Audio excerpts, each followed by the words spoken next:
Hey, what's up guys, Riff here. So today I wanted to provide an update to my video from yesterday where I talked about a situation where Hasan Piker and Twitch as a platform are receiving immense criticism right now, especially after the head of the ADL directly called out Hasan Piker and his rhetoric and tried to link it to a recent attack on two Israeli embassy members. Now today, we're going to be looking at Hasan's reaction to all of this, which is a massive crash out, but we're also going to be looking at a related crash out from people in his circle, including Idubbbz and his wife, Anisa. So let's look at what Hasan is doing, and look at this.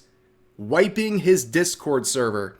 Yes, that's totally not suspicious. After being called out and having a national spotlight put on him, he immediately nukes his entire community's Discord server. That's totally not suspicious whatsoever. And this also comes after a portion of his stream that we did cover in yesterday's video, where he told his audience to basically get it together, to stop saying crazy extreme stuff because it's making him look bad.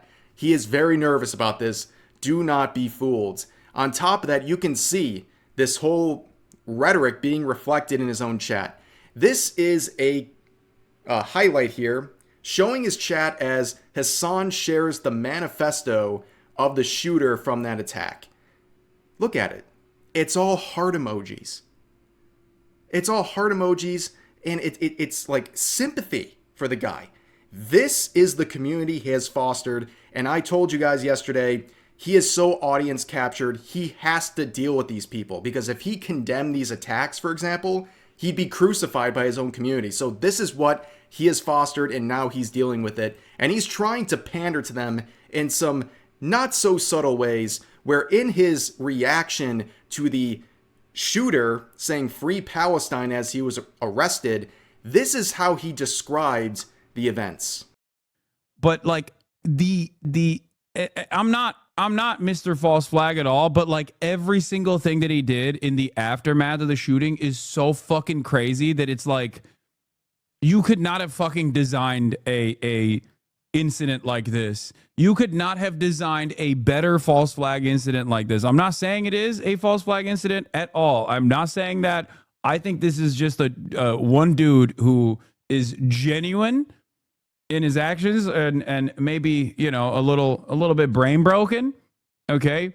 Yeah, so if you were not born yesterday, you understand what he's trying to do here. He's basically saying, wink, wink, nudge, nudge. This looks like a giant PSYOP campaign, but it's actually not though, guys. He's saying this to a very unhinged audience who will believe in stuff like this because they are in fact very unhinged and they've been fed a lot of extremist opinions for a very long time. Now, watching all of this unfold, he got very upset on Twitter because people were starting to criticize him, and Hasan started to crash out there as well, where he said this, LMAO, still going by the way, you're an immensely privileged, wealthy YouTuber who's using the backdrop of a live-streamed child holocaust to try and make drama slop as you call for deplatforming of pro-Palestinian voices. Have some effing dignity. You're not the victim, just a narcissist. Holy projection. He just described himself. Brother, you are the wealthy YouTuber who's trying to profit off of a crisis. This is you profiting off of a conflict that you are talking about on a daily basis. And then down here, have some dignity. You're not the victim, from the guy who constantly plays the victim 24/7. And then again, he says, yeah, drama slop. You're the slop, dude. I'm the slop. We're all the slop. All the people involved with this, it's just slop. Stop acting like you're above and beyond everyone. This is just YouTube content at this point. So if this guy thinks he's somehow special or unique, he is just the same as all the drama slop he's constantly calling out. And here's another one. It says 2 Israeli embassy officials get killed, and Ethan Klein predictably moves to make the movement about himself from the comfort of his mansion as the criminal state his community keeps defending continues with its unlimited child murder. Holy projection. This guy lives in a $3 million LA mansion, and he's trying to shame Ethan Klein for working from the comfort of his own home. This is insane. It almost like, I feel like he has to be trolling at some level. Like maybe I'm giving him way too much benefit of the doubt. Is he like in on this? Does he know that he's making these statements that are going to be instantly categorized as projection? Is he just trying to get attention? I don't know at this point, but of course he's been talking a lot about Ethan Klein, who has been having a hell of a time on places like Instagram, sharing his reaction to everything unfolding with Hasan Piker and Twitch as well, and also all of the orbiters in Hassan's circle here. And yeah, I guess he has every right to, because he's the one who was the subject of the content cop by Idubbbz, and he's had the debate with Hassan. And as you can see, Idubbbz, he's also crashing out at the moment. And he's someone who is currently on a generational fall off. Recently, he went after Ethan Klein, calling him the new king of incels, which is not just watering down an already abused term, but with Ethan Klein, I mean, not only is he married, he has children. He is definitionally not an incel. So keep this in mind, because the term incel and how it's used is going to be very important in a couple seconds. But you can see right here, there was a very ill-advised collaboration he did with this retired-looking e-boy here, where they talked about what they phrase as Skullgate. Now, for context, before we watch this clip, they're referring to a situation where 2 human skulls were mailed to Ethan Klein. Conveniently, by the way, he has 2 children, and this was all during a very big attack on his family, including the false reports to CPS on his family as well. One last question. Did you send the skulls? What is your opinion on the skulls, and did you send them?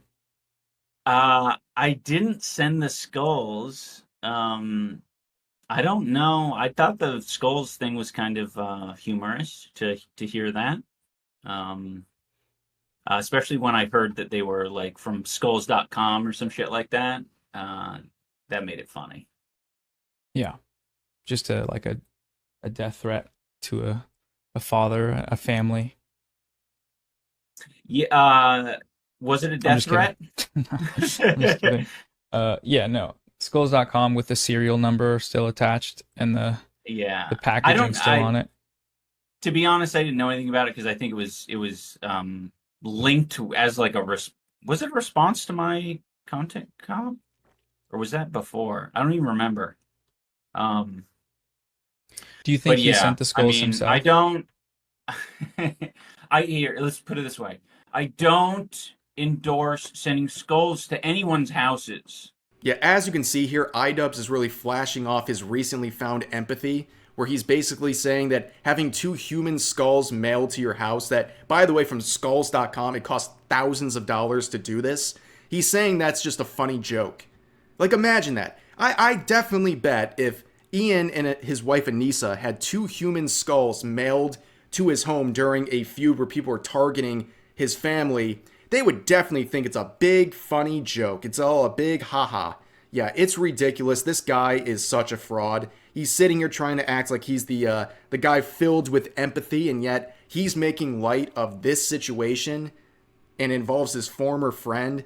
It's disgusting. This guy's fall off, like I said, has been absolutely generational. And in response to this clip being shared around, Ethan Klein decided to share some information on Idubbbz, where he said this: "I never planned on sharing that story, but after seeing him call these skulls humorous, I realize there is nothing they won't say or do, and so I'm returning the favor. My boy has not been so much as touched by the opposite sex before Anisa.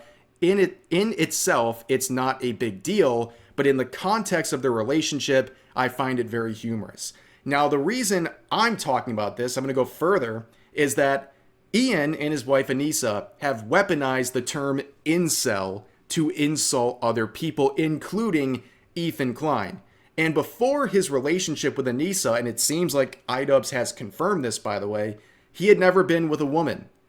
And that would be, his mid to late 20s. And again, On paper, it's not a bad thing. Like, not losing your virginity until you're with the person you end up marrying, a lot of people would think that's very admirable. But this guy is shaming others in the same situation he was in and trying to weaponize the term incel to insult people. As we saw Ian call Ethan the king of incels, and this was his response to that story being shared. He doesn't deny it, and he says he wants that incel audience bad.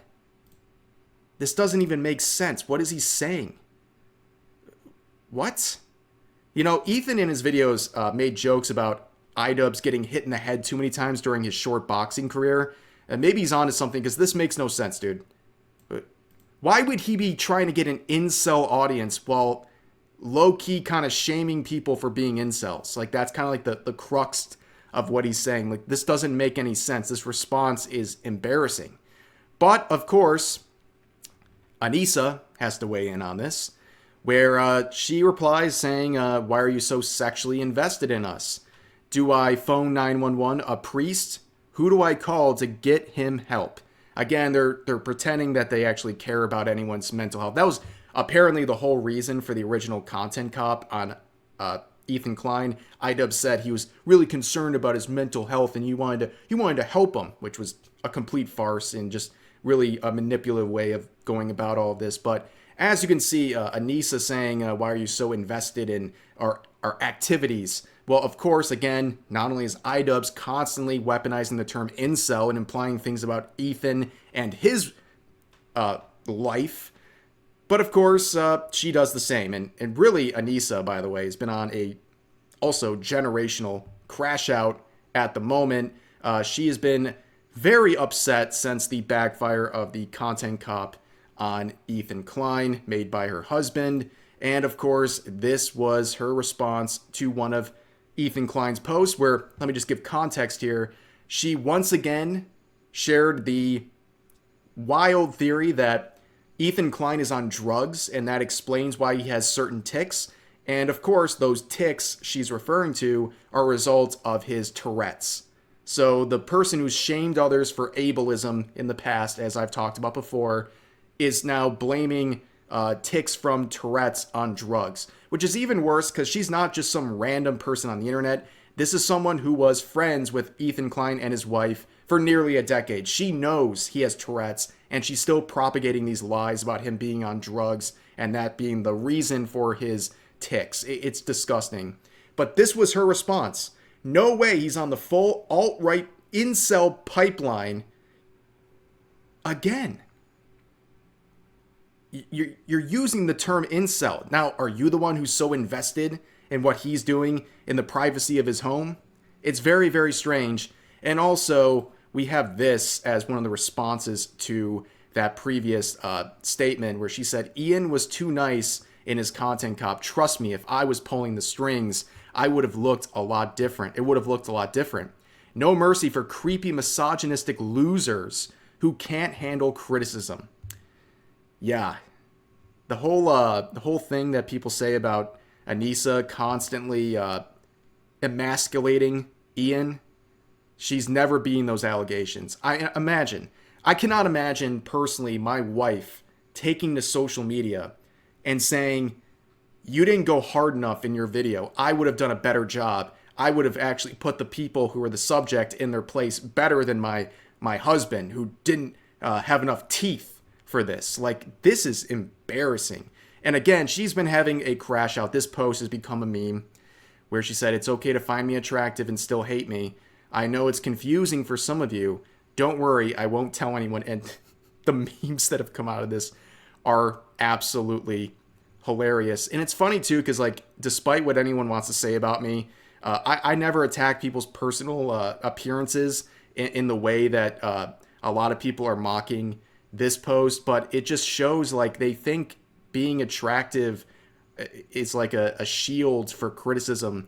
And also this is clearly very narcissistic the way they're going about this. And again, like I've made videos talking about Anisa before, and her appearance doesn't matter at all because the things she says online are just that stupid. And if you look at her most recent post, she said, why does Ethan Klein hate hot people? That was her response to Ethan's latest stories he shared on Instagram. Interesting set of crash outs, that's for sure. But that's going to do it for this video as for now with these situations. As always, feel free to share your thoughts about today's topics in the comments section down below. Hope you guys enjoyed the video, and I'll see you next time.